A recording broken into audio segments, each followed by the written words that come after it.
All right, everyone. Ready to dive into something fun today? We are going headfirst into Phuket real estate. Always a hot topic. It is, and this time we're zeroing in on two specific spots, Bang Hao and Surin. Because let's be honest. Dream destinations, right. Exactly. But when it comes to owning your own little slice of paradise versus enjoying the flexibility of renting, is there really a clear winner? What's the smarter move? I'm really glad to have you here today to help us untangle this. I'm happy to be here, and luckily we've got some great insights from Ocean Worldwide, a real estate agency based right in Phuket. They're going to give us the inside scoop. Now, I do want to be clear that Ocean Worldwide, well, they are in the business of selling property. And that's important to keep in mind as we go through this. Definitely good to acknowledge that. But our goal here, as always, is to give you, the listener, all the info so you can decide what makes sense for you, your individual goals, all of that good stuff. Exactly. It's about empowering listeners, not pushing an agenda. Exactly. Okay, so let's just say for a second, you are daydreaming about owning a gorgeous villa. Nestled in the green hills, steps away from the beach. What does that actually look like in Bang Tao or Surin in this day and age? Well, the good news is property values in those areas have been on a steady climb, which is a really encouraging sign for investors. Oh, that's good to hear. Yeah, and one thing that really stood out to me from Ocean Worldwide's research is this.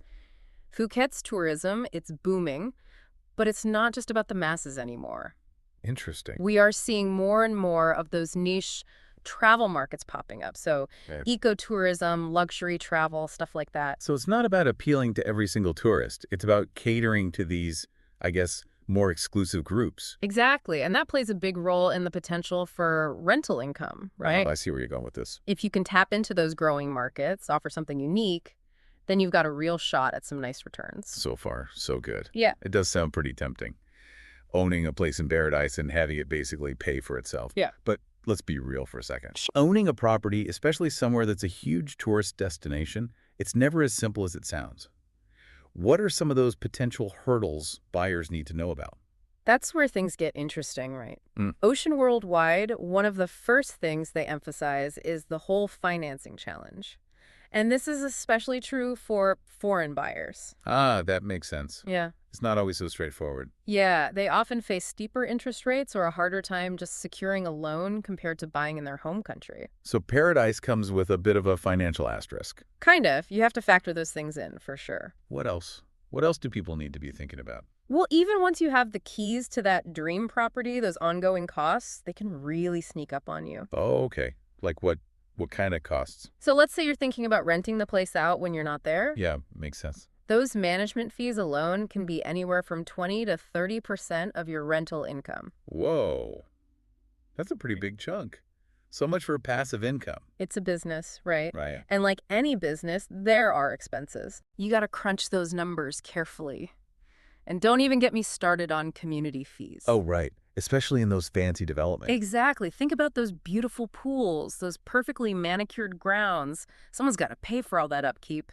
It's a good reality check. Yeah. Even in paradise, there's no escaping those day-to-day costs. It's all about finding that balance, that sweet spot between the dream and reality. For sure. But what about those folks who aren't ready to commit to buying just yet? Does renting in Phuket make sense for them? Oh, absolutely. Renting, it's all about freedom and flexibility. You're not tied down to a long-term investment. I can see the appeal, for sure. So you can basically just pick up and go whenever you want. No strings attached. Exactly. And think about it. Yeah. You get to try before you buy, right? Explore different neighborhoods, figure out if island life really is your vibe. Plus, you dodge those pesky property maintenance headaches. Leaky faucet. Not your problem. Leave all that to the landlord. That's a huge plus, especially if you're just looking to unwind and enjoy paradise. So it sounds like renting is the perfect option then. No downsides at all. Hold on a second. It's not all sunshine and rainbows. Oh, there's always a catch, isn't there? What's the trade-off? Well, with renting, you're not building any equity. Those monthly payments, they're gone, vanished into thin air. It's not like a mortgage where you're slowly chipping away, building ownership over time. That's the classic dilemma. Short-term freedom versus long-term investment. What else should potential renters be aware of? Customization. It can be a bit of a challenge when you're renting. You can't exactly go knocking down walls or anything. Exactly. And then there's always the risk of rent hikes. Just like property values can fluctuate, those rental rates can creep up on you too. Making it harder to budget, especially over time.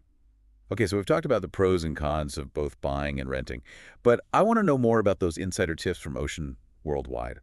They're the experts on the ground in Phuket. What are their top pieces of advice for navigating this market? They have some great advice. And honestly, it all boils down to this. Knowledge is power. First and foremost, they really stress the importance of engaging a local real estate agent. Okay, I'm all ears. This is what I need to know. What's their reasoning behind that? Why is a local agent so crucial? Because they're the ones in the trenches, day in and day out. They know the neighborhoods, the pricing trends, even those hidden gems that might never pop up on your radar. Having someone like that on your side, it's invaluable. It's like having a real estate wingman guiding you through the entire process. Someone who speaks the language, understands the culture. Exactly. And here's another gem from Ocean Worldwide. Consider using rental management services. Even if you're thinking, I can handle that myself. Especially then. Those management fees, they can sting a little bit, but honestly, having a reputable company handle everything, it can be a lifesaver, especially if you're not living in Phuket full-time. So this is for anyone who's looking at buying a property in Phuket with the goal of renting it out when they're not there. Exactly. Think about it. Marketing, finding tenants, handling maintenance, collecting payments. Do you really want to be dealing with a burst pipe from across the globe? Definitely not my idea of a relaxing vacation.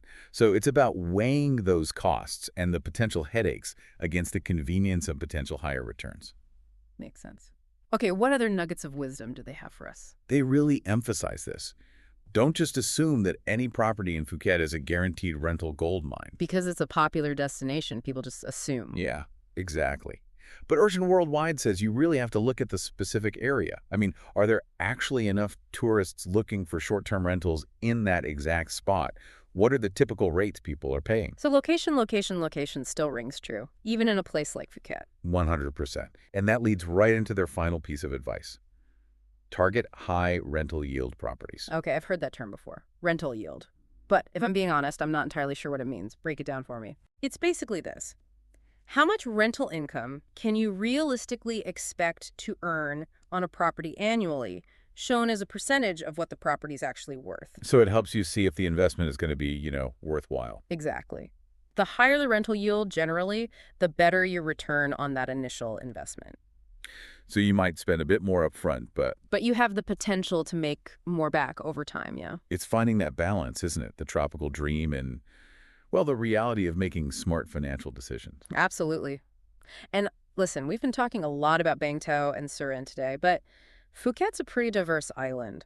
What's hot in one spot might be totally different somewhere else. That's a really good point. It's not a one-size-fits-all kind of place. Each area has its own personality. You've got your bustling hubs with nightlife, your secluded beaches. All those factors impact property values, rental demand. So really, it's about knowing what you want, what kind of experience you're after. Exactly. Match that with your investment goals.